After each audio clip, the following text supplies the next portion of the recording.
Hi guys, this is Connie, back for some more Connie Reads Charlotte's Web. We're on chapter 11, titled The Miracle.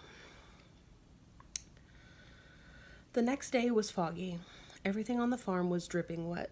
The grass looked like a magic carpet. The asparagus patch looked like a silver forest. On foggy mornings, Charlotte's Web was truly a thing of beauty. This morning, each thin strand was decorated with dozens of tiny beads of water. The web glistened in the light and made a pattern of loveliness and mystery, like a delicate veil. Even Lurvy, who wasn't particularly interested in beauty, noticed the web when he came with the pig's breakfast. He noted how clearly it showed up, and he noted how big and carefully built it was. And then he took another look. He saw something that made him set his pail down. There, in the center of the web, neatly woven in block letters, was a message. It said, "Some pig!" Exclamation mark. Lurvy felt weak. He brushed his hand across his eyes and stared harder at Charlotte's Web. "I'm seeing things," he whispered. He dropped to his knees and uttered a short prayer. Then, forgetting all about Wilbur's breakfast, he walked back to the house and called Zuckerman. "I think you better come down to the pig pen," he said. "What's the trouble?" asked Mr. Zuckerman. "Anything wrong with the pig?" "No, not exactly," said Lurvy. "Come and see for yourself." The two men walked silently down to Wilbur's yard. Lurvy pointed to the spider web. "Do you see what I see?" Zuckerman stared at the writing on the web. Then he murmured the words, "Some pig." Then he looked at Lurvy. Then they both began to tremble. Charlotte, sleepy after her night's exertions, smiled as she watched. Wilbur came and stood directly under the web. "Some pig," muttered Lurvy in a low voice. "Some pig," whispered Mr. Zuckerman. They stared and stared for a long time at Wilbur. Then they stared at Charlotte. "You don't suppose that spider," began Mr. Zuckerman, but he shook his head and didn't finish the sentence. Instead, he walked solemnly back up to the house and spoke to his wife. "Edith, something has happened," he said in a weak voice. He went into the living room and sat down, and Mrs. Zuckerman followed. "I've got something to tell you, Edith," he said. "You better sit down." Mrs. Zuckerman sank into her chair. She looked pale and frightened.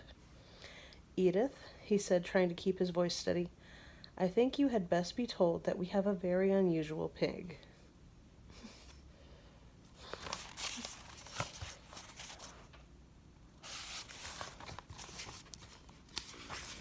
Excuse me. The look of complete bewilderment came over Mrs. Zuckerman's face. "Homer Zuckerman, what in the world are you talking about?" she said. "This is a very serious thing, Edith," he replied. "Our pig is completely out of the ordinary." "What's unusual about the pig?" asked Mrs. Zuckerman, who was beginning to recover from her scare. "Well, I don't really know yet," said Mr. Zuckerman. "But we have received a sign, Edith. A mysterious sign. A miracle has happened on this farm." There was a large spider's web in the doorway of the barn cellar right over the pig pen, and when Lurvy went to feed the pig this morning, he noticed the web because it was foggy. And you know how a spider's web looks very distinct in a fog. And right spang in the middle of the web were the words, "Some pig." The words were woven right into the web. They were actually part of the web, Edith. I know because I've been down there and seen them. It says, "Some pig," just as clear can be. There can be no mistake about it. A miracle has happened and a sign has occurred here on Earth, right on our farm, and we have no ordinary pig. "Well," said Mrs. Zuckerman, "it seems to me you're a little off. It seems to me we have no ordinary spider." "Oh, no," said Zuckerman. "It's the pig that's unusual. It says so, right there in the middle of the web." "Maybe so," said Mrs. Zuckerman. "Just the same, I intend to have a look at that spider." "It's just a common gray spider," said Zuckerman. They got up, and together they walked down to Wilbur's yard. "You see, Edith, it's just a common gray spider." Wilbur was pleased to receive so much attention. Lurvy was still standing there, and Mr. and Mrs. Zuckerman, all three, stood for about an hour, reading the words on the web over and over and watching Wilbur. Charlotte was delighted with the way her trick was working. She sat without moving a muscle, and listened to the conversation of people, when a small fly blundered into the web just beyond the word pig. Charlotte dropped quickly down, rolled the fly up, and carried it out of the way. After a while, the fog lifted. The web dried off, and the words didn't show up so plainly. The Zuckermans and Lurvy walked back to the house. Just before they left the pig pen, Mr. Zuckerman took one last look at Wilbur. "You know," he said in an important voice, "I've thought all along that pig of ours was an extra good one. He's a solid pig. That pig is as solid as they come.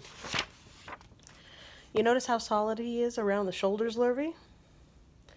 Sure I do," said Lurvy. "I've always noticed that pig. He's quite a pig." "He's long and he's smooth," said Mr. Zuckerman. "That's right," agreed Lurvy. "He's as smooth as they come. He's some pig."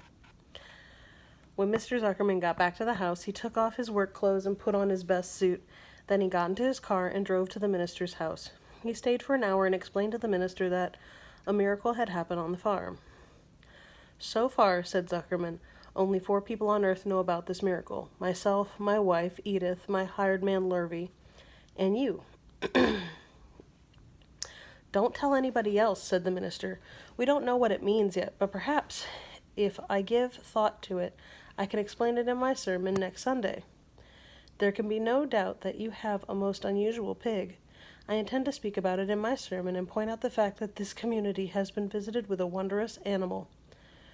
By the way, does the pig have a name?" "Why, yes," said Mr. Zuckerman. "My little niece calls him Wilbur. She's a rather queer child, full of notions. She raised the pig on a bottle, and I bought him from her when he was a month old." He shook hands with the minister and left. Secrets are hard to keep. Long before Sunday came, the news spread all over the county. Everyone knew that a sign had appeared in a spider's web on the Zuckerman's place. Everybody knew that the Zuckermans had a wondrous pig. People came from miles around to look at Wilbur and to read the words on Charlotte's web. The Zuckermans' driveway was full of cars and trucks from morning till night, Fords and Chevys and Buick Roadmasters and GMC pickups and Plymouths and Studebakers and Packards and DeSotos with gyromatic transmissions and Oldsmobiles with rocket engines and Jeep station wagons and Pontiacs. The news of the wonderful pig spread clear up into the hills, and farmers came rattling down in buggies and buckboards to stand hour after hour at Wilbur's pen admiring the miraculous animal. All said they had never seen such a pig before in their lives. When Fern told her mother that Avery had tried to hit the Zuckerman's spider with a stick, Mrs. Arable was so shocked that she sent Avery to bed without any supper as punishment. In the days that followed, Mr. Zuckerman was so busy entertaining visitors that he neglected his farm work. He wore his good clothes all the time now, got right into them when he got up in the morning. Mrs. Zuckerman prepared special meals for Wilbur. Lurvy shaved and got a haircut, and his principal farm duty was to feed the pig while people looked on. Mr. Zuckerman ordered Lurvy to increase Wilbur's feedings from 3 meals a day to 4 meals a day. The Zuckermans were so busy with visitors they forgot about the other things on the farm. The blackberries got ripe, and Mr. Zuckerman failed to put up any blackberry jam. The corn needed hoeing, and Lurvy didn't find time to hoe it. On Saturday, the church was full. The minister explained the miracle. He said that the words on the spider's web proved that human beings must always be on the watch for the coming of wonders. All in all, the Zuckerman's pig pen was the center of attraction. Fern was happy, for she felt that Charlotte's trick was working and that Wilbur's life would be saved. She found that the barn was not nearly as pleasant. Too many people. She liked it better when she could be all alone with her friends, the animals. And that's the end of chapter 11. Be careful with that and enjoy. Please and thank you, and I will see you for the next chapter. Bye.